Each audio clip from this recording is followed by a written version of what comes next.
আপনারা জানেন যে গতকালকে একটা মামলা ফাইল করেছিলাম, সেটা হচ্ছে টুথপেস্ট নিয়ে।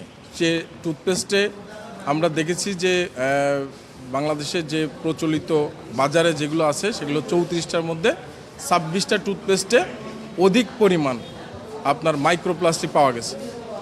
সেইটা মানুষের শরীরের জন্য এবং প্রকৃতির জন্য কতটা ক্ষতিকর সেইটা চ্যালেঞ্জ করে আমরা একটা মামলা দায়ের করেছিলাম।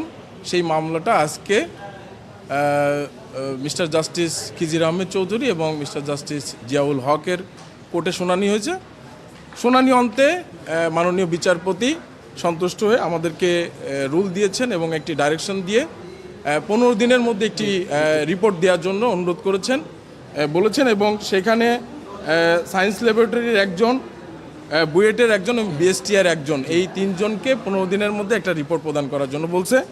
এই মামলাটা 25/8/2026 তারিখে আবার এই মামলাটা লিস্টে থাকবে এবং এর ভিতরে এই 3 জন এক্সপার্টকে টেস্ট করে তদন্ত কমিটি করে একটা রিপোর্ট দেওয়ার জন্য বলছে। 2 নম্বর বিবাদীকে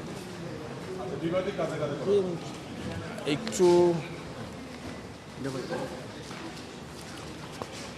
আমরা এখানে বিবাদী করেছি যে environment forest climate change, secretary ministry of health and family welfare, secretary ministry and industries, general director general environment, director general drug, আর বিএসটিআর ডাইরেক্টর জেনারেল এবং ভোক্তার ডাইরেক্টর জেনারেল এবং ইন্সপেক্টর অফ জেনারেলের আমরা করছি। এখানে 2 জনকে ডাইরেকশন দেওয়া হয়েছে। 2 নম্বর বিবাদী হেলথ অ্যান্ড ফ্যামিলি ওয়েলফেয়ার এবং 6 নম্বর বিবাদী বিএসটিআইকে। আমরা যেটা বলেছি সেটা হচ্ছে যে যেটা এই যে টুথপেস্টে যে মাইক্রোপ্লাস্টিক পাওয়া গেছে সেটা মানুষের শরীরের জন্য কতটা ক্ষতিকর সেইটা টেস্ট করে, এবং এই যে টুথপেস্টে যে প্লাস্টিক পাওয়া যাচ্ছে সেটা পরিবেশের জন্য কতটা ক্ষতিকর এই রিপোর্টটা করার জন্য এই কমিটিটা ওনারা করেছেন। না, কোর্ট সন্তুষ্ট হয়ে তো রুল অ্যান্ড ডাইরেকশন দিয়েছে। কোর্ট বলেছে যে এটা তো মানে এটা ন্যাশনাল ইস্যু, বাংলাদেশের প্রত্যেকটা মানুষের। আমি গতকালকে বলেছিলাম যে সকালে ঘুম থেকে উঠেই আমরা যে জিনিসটা হাতে নিই সেটা যদি ক্ষতিকর হয়, এবং রাত্রে ঘুমানোর আগেও যে জিনিসটা সেটা ক্ষতিকর। আমরা যে নিউজটা দেখেছি, আপনারা দেখেছেন বাংলাদেশের সবগুলো পত্রিকায়, গতকালকে পত্রিকায় নিউজ হয়েছিল, সেইটাই আমরা বেসিক্যালি ওনাদেরকে বলেছি যে পত্রিকার যে নিউজ।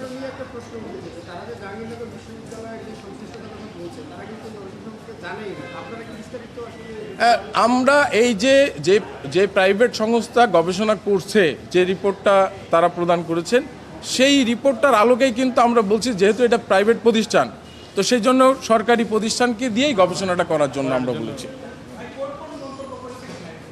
না, কোর্ট কোনো মন্তব্য করেনি। কোর্ট বলছে যে হ্যাঁ এটা তো হওয়া উচিত, কারণ এটা হ্যাঁ রুল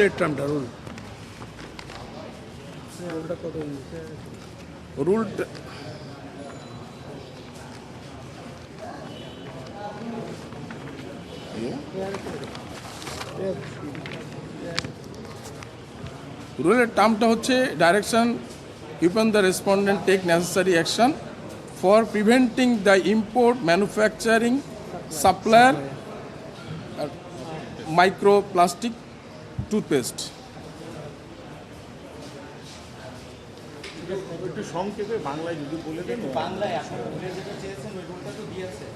হ্যাঁ, এইটা ওনারা যে বলছে যে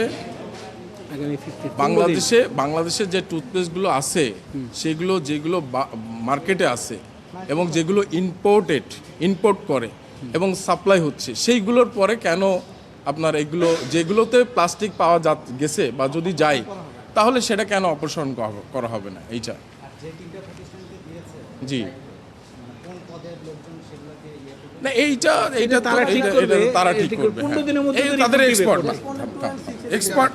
এক্সপার্টকে বলছে যে এই টু অ্যান্ড কমিটি গঠন করবে হচ্ছে হেলথ অ্যান্ড ফ্যামিলি ওয়েলফেয়ার এবং বিএসটিআই। হ্যাঁ, দুইটা মিলে।